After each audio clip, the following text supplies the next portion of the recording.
I'm Kate the Hair Fairy, and I'm going to show you how I curl my hair, which is full of extensions, and how I curl it with a wand, reverse cone wand. Number one, I want to keep all my extensions really hydrated, so I'm putting in some of the Goldilocks serum. I'm going to take it, grab the ponytail, work it through on those ends. Extensions tend to be very, very processed before they even go into the hair, so they definitely need a lot of extra hydration. So work it through, and then when there's just that little bit left, taking up my own hair and working it through the ends of my processed, lightened hair. There we go. And then next, because I'm going to be putting some heat on my hair, I'm going to make sure that I use a good heat protector. So my favorite one right now is Living Proof. I'm going to take it, spritz it over everything, and you should always use a heat protector anytime you're using heat on your hair, wet or dry. Even using a blow dryer, make sure that you're using a good heat protector. Make sure you get underneath. There we go. Perfect. Wet brush, bendy bristles.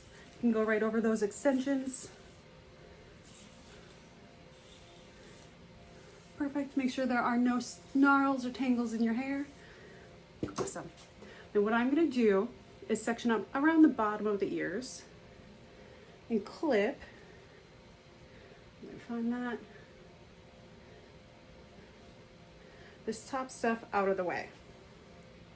Clip.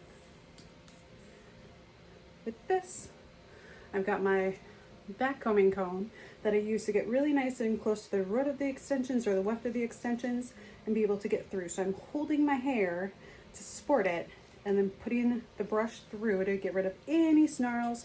Snarls with this extensions especially are really common in the nape of the neck because that's where the hair is just naturally very dense and where it's going to tend to rub on things.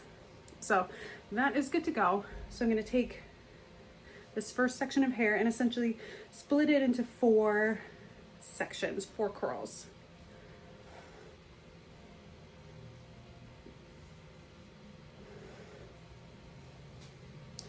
I'm going to take my reverse cone wand, hold it up close to the root, and then wrap it around. And if you can see, my wrist is just kind of loosely twisting with it. Holding it, let me try that again.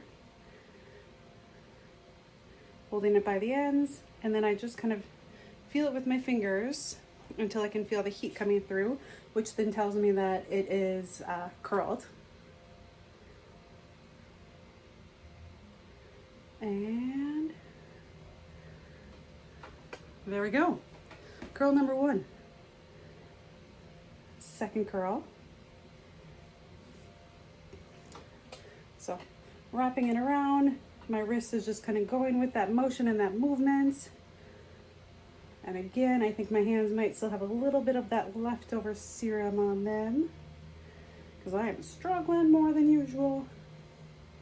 Okay, and then I'm going to just kind of touch the hair with my finger until I can feel that heat coming through, which tells me then that the curl is fully processed, fully curled, fully styled. And there we go. And typically with styles nowadays, you see those curls coming back away from the face. Wrap this up.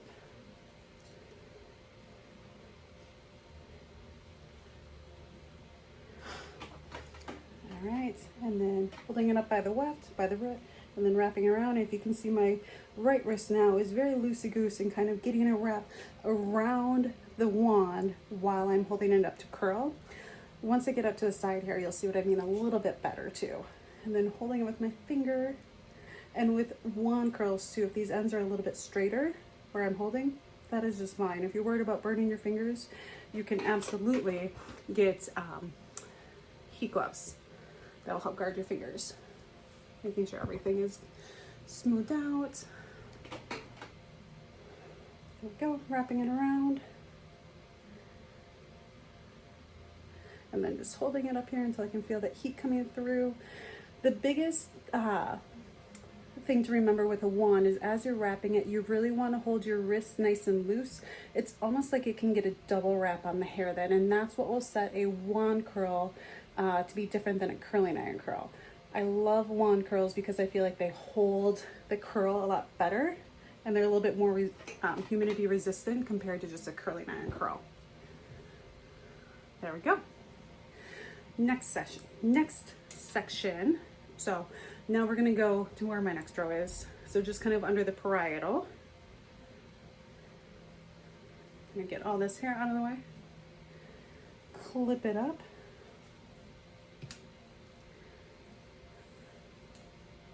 Perfect. Let's get rid of this too.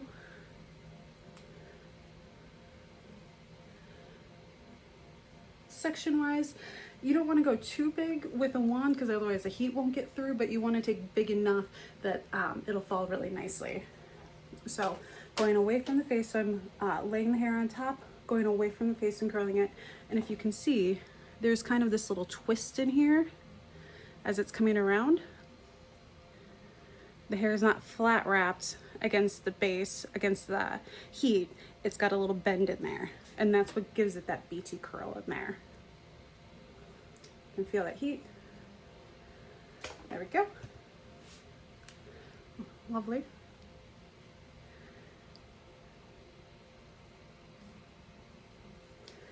And then just again, kind of combing through, making sure there's no snarls. I've got some funky little kinks in there because I wore my hair braided last night when I went to bed. I think this one will show it really nicely with showing kind of like a nice little bend in there. You can see that it's kind of bent across. And then just holding it until I can feel that heat coming through. There we go. One more section. This middle section, I'll usually do about 8 big curls. So essentially if you split it in half and then do like 4 curls on each side. So the bottom section, I usually do 4 curls. Middle section, usually about 8 if somebody has really dense hair, or if I'm feeling like I want to be really curly, I might split this middle section into 10 sections of curls, 5 on each side. This is number 3 on this side. One side is always going to be easier when you're curling. Just depends upon if you're left-handed or right-handed. If you're ambidextrous, I suppose both sides might be even.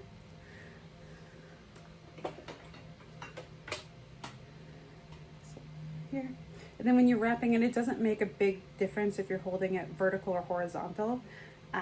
It doesn't affect the curl that significantly, in my opinion. So for me, my left side, the one that I'm currently doing, is a lot easier to curl, whereas my right side, the one that I'm just about to pick up to start, is a little trickier, just because of the angle that you have to work the wand. So again, curling back away from the face, I'm laying it over and then bringing all those curls back. And I love having extensions in my hair because when I curl my hair, then those curls will last me, if I want them to, like a whole week with everything. I'm gonna make a video of how I sleep with them to help hold them for the next day too.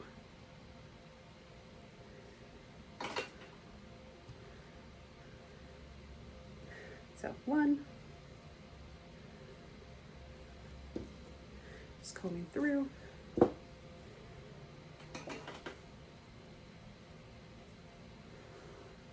Wrapping around, coming back to just kind of get those ends tucked in there. Perfect. You can feel that heat. Dropping it down.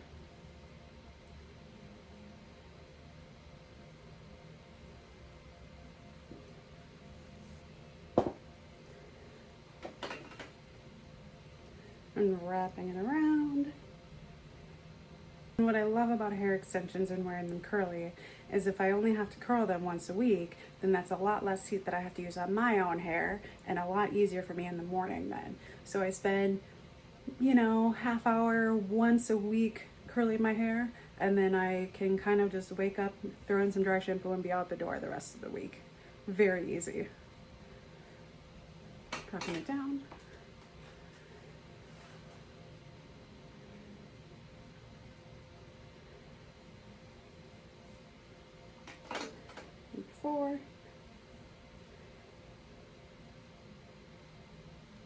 we go.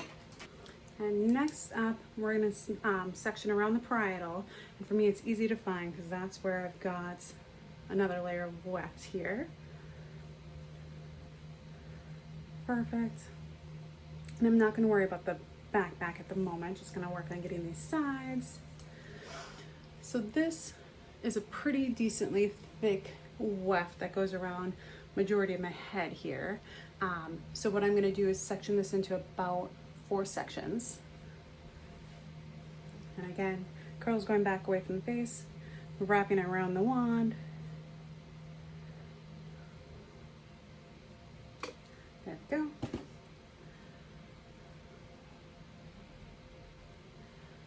One, two,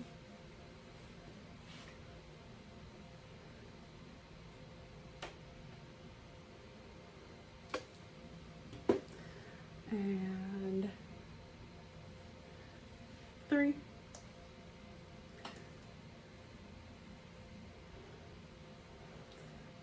and 4. Just my little bit of hairs around the front.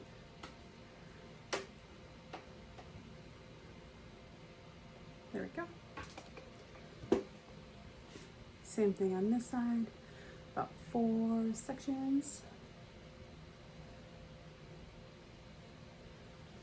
So 1, wrapping it away, and then letting my wrists just really curve.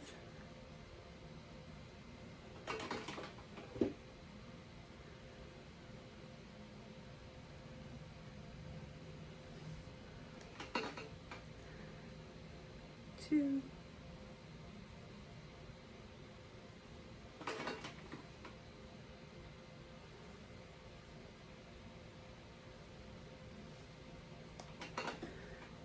3,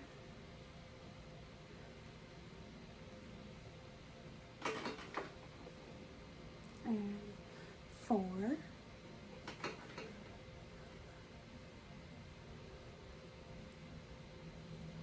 There we go. Perfect. Got the top left. So what I usually do is I find my parts, and my part is a side part.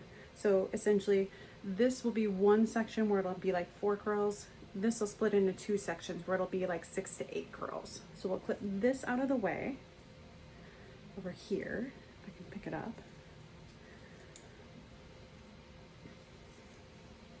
And then this is all my just thin fine hair.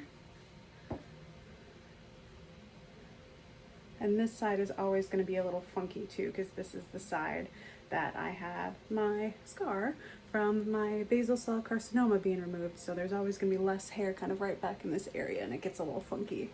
Oh, yep, see that? This section needs to be curled.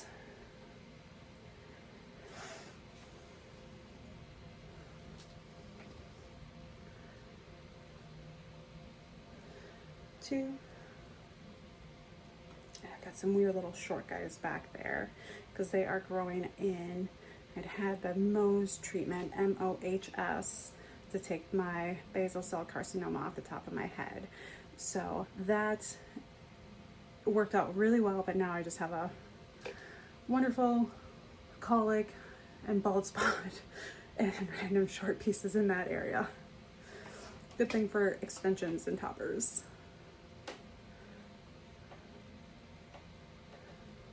It just gives me lots of volume in that one spot.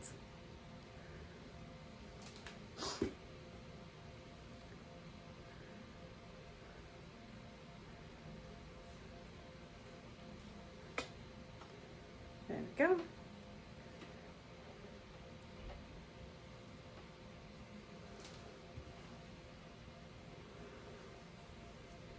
And get it all together.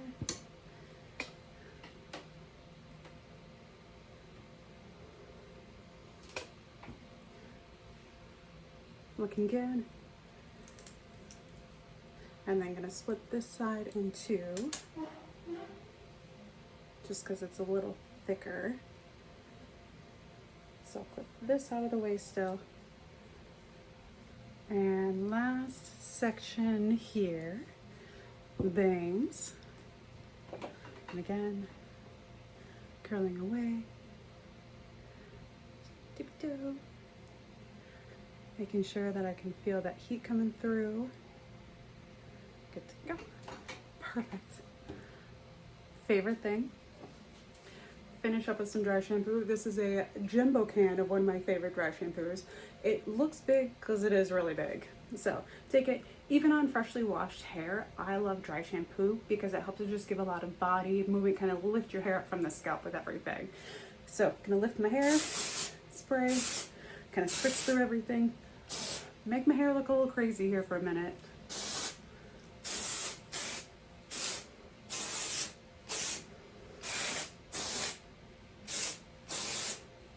There. Wet brush. Brush it through. And you can just gently go over. My favorite.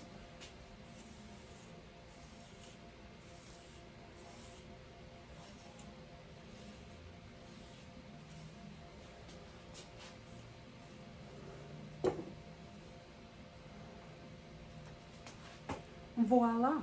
My hair curled with a head full of extensions with a reverse cone wand.